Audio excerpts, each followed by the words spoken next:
Ra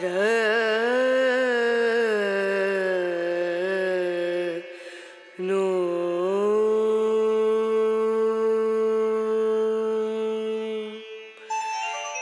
Ra no Re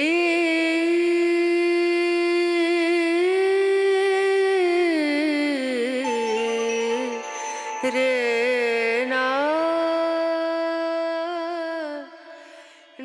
Imagine continuar lutando, mesmo quando a guerra já acabou.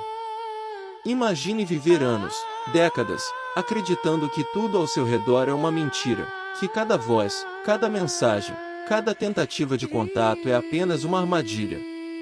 Agora imagine sustentar essa crença por 29 anos. Sem contato com o mundo. Sem notícias confiáveis. Sem saber que a história já havia seguido em frente. Durante quase 3 décadas, um homem viveu exatamente assim. Seu nome era Hiroo Onoda, e essa é uma das histórias mais impressionantes e perturbadoras já registradas. A década era 1940, e o mundo estava mergulhado no caos da Segunda Guerra Mundial. Naquele momento, o conflito já caminhava para sua fase final. As forças do eixo começavam a perder território, enquanto os aliados avançavam de forma cada vez mais decisiva. No Pacífico, o Império Japonês enfrentava uma pressão crescente. Ilhas estratégicas eram tomadas, rotas eram interrompidas, e a capacidade de resistência diminuía dia após dia. Ainda assim, a doutrina militar japonesa valorizava a resistência até o último homem. Render-se não era uma opção. Era desonra. Foi nesse contexto que Hiroo Onoda, um jovem oficial do exército imperial japonês, recebeu uma missão que definiria completamente o seu destino. Ele havia sido treinado em inteligência militar, sabotagem e operações de guerrilha. Diferente de muitos soldados, sua função não era apenas lutar diretamente, mas operar nas sombras, resistir, observar, coletar informações e, principalmente, não se render sob nenhuma circunstância. Seu destino foi a ilha de Luban, nas Filipinas. Um território aparentemente pequeno, mas estrategicamente relevante. Antes de partir, ele recebeu ordens diretas de seu comandante. Ordens simples na forma, mas absolutas em conteúdo. Ele deveria resistir o máximo possível, sabotar operações inimigas e jamais se render. Mesmo que estivesse isolado. Mesmo que não houvesse comunicação. Mesmo que tudo ao seu redor indicasse que a guerra havia terminado. Ele deveria continuar. Essas palavras não eram apenas instruções. Para Onoda, eram um compromisso definitivo. Pouco tempo depois de sua chegada à ilha, a situação mudou drasticamente. As forças americanas desembarcaram em Luban, iniciando uma ofensiva rápida e eficiente. O confronto foi intenso, mas breve. Soldados japoneses foram mortos, outros capturados, e o controle da ilha foi tomado. No meio desse caos, Onoda desapareceu. Ele não foi capturado. Não foi morto. Ele simplesmente sumiu na selva. Nos primeiros momentos, ele não estava sozinho. 3 outros soldados também conseguiram escapar. Juntos, formaram um pequeno grupo que se recusava a aceitar a derrota.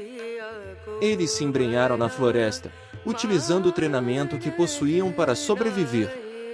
A selva se tornaria, ao mesmo tempo, abrigo e ameaça constante. A sobrevivência ali era brutal. A comida era escassa. Muitas vezes, precisavam roubar alimentos de plantações locais durante a noite. Água era coletada da chuva ou de pequenas fontes naturais. O calor era sufocante durante o dia, enquanto a umidade tornava tudo ainda mais desgastante. À noite, o frio e os sons desconhecidos mantinham todos em estado de alerta. Insetos, doenças e ferimentos faziam parte da rotina. Não havia descanso verdadeiro. Não havia segurança. Mesmo assim, eles resistiam. Em 1945, a guerra chegou oficialmente ao fim. O Japão anunciou sua rendição. Para o mundo, aquele era o encerramento de um capítulo devastador da história. Mas para Onoda e seus companheiros, aquilo não significava nada. Aviões começaram a lançar panfletos na selva, informando que o conflito havia terminado. Mensagens eram deixadas. Chamadas eram feitas. Mas eles não acreditaram. Para eles, aquilo era claramente uma estratégia inimiga. Um truque para fazê-los sair de seus esconderijos. Guerra psicológica. Engano. E assim, eles permaneceram. Os anos começaram a passar. Lentamente, mas de forma implacável. O pequeno grupo foi se reduzindo. Um dos soldados decidiu se entregar, incapaz de suportar a pressão constante daquele estilo de vida. Outro acabou sendo morto em confronto com moradores locais. O terceiro, que permaneceu por mais tempo ao lado de Onoda, também acabou morrendo anos depois. E então, restou apenas um homem.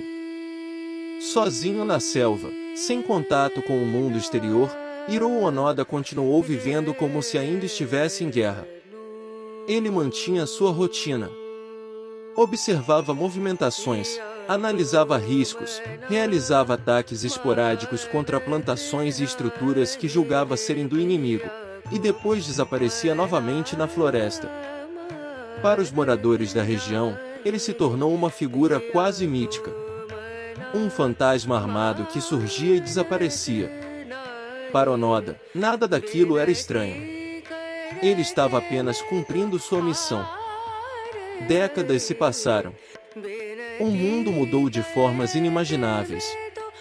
Tecnologias surgiram, países se reconstruíram, novas gerações nasceram. Mas na mente de Onoda, o tempo permanecia congelado. Ele ainda estava em 1945. Ainda estava em guerra. Ainda estava obedecendo ordens. O que torna essa história tão impressionante não é apenas o tempo que ele permaneceu ali, mas a consistência de sua convicção. Ele não estava simplesmente perdido. Ele não havia enlouquecido no sentido comum. Ele estava sendo fiel ao que acreditava ser sua obrigação. Sua identidade estava completamente ligada à missão que havia recebido. Em 1974, quase 29 anos após o fim da guerra, algo extraordinário aconteceu. Um jovem japonês chamado Norio Suzuki decidiu que queria encontrar Hiroo Onoda. Muitos já haviam tentado antes, sem sucesso. Mas, contra todas as probabilidades, Suzuki conseguiu. Ao encontrá-lo, iniciou uma conversa. Explicou que a guerra havia acabado há décadas. Que o Japão havia mudado. Que o mundo era outro. Mas Onoda permaneceu firme. Ele ouviu, considerou, mas não aceitou. Para ele, apenas uma pessoa poderia encerrar sua missão, seu comandante.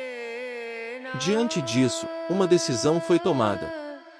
O antigo superior de Onoda foi localizado no Japão. Já idoso, ele concordou em ir até a ilha para encontrá-lo. Quando finalmente ficaram frente a frente, algo extraordinário aconteceu. Após quase 3 décadas vivendo em guerra, Onoda recebeu a ordem que esperava desde o início.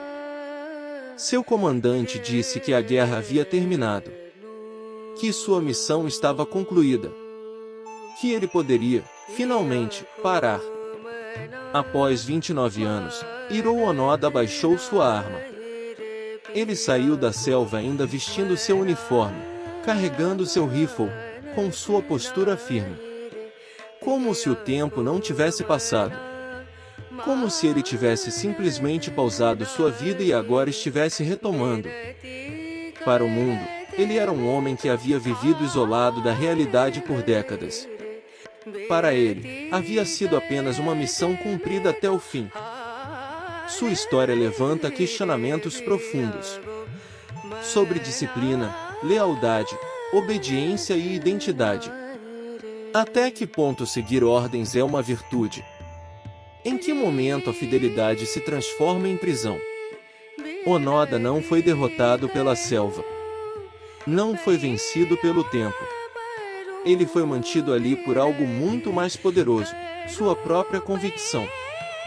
Porque, no final, a maior guerra que ele enfrentou não foi contra um inimigo visível.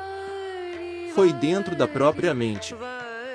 E talvez seja isso que torna sua história tão impactante. Ele não sobreviveu apenas ao ambiente hostil. Ele sobreviveu à solidão, ao isolamento, ao tempo, e à própria crença de que não poderia parar. Hiroo Onoda faleceu em 16 de janeiro de 2014, aos 91 anos, em um hospital de Tóquio, no Japão, devido a complicações de uma pneumonia.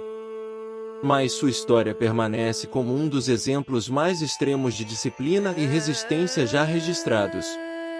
Uma lembrança de que, às vezes, a linha entre dever e prisão pode ser mais tênue do que imaginamos.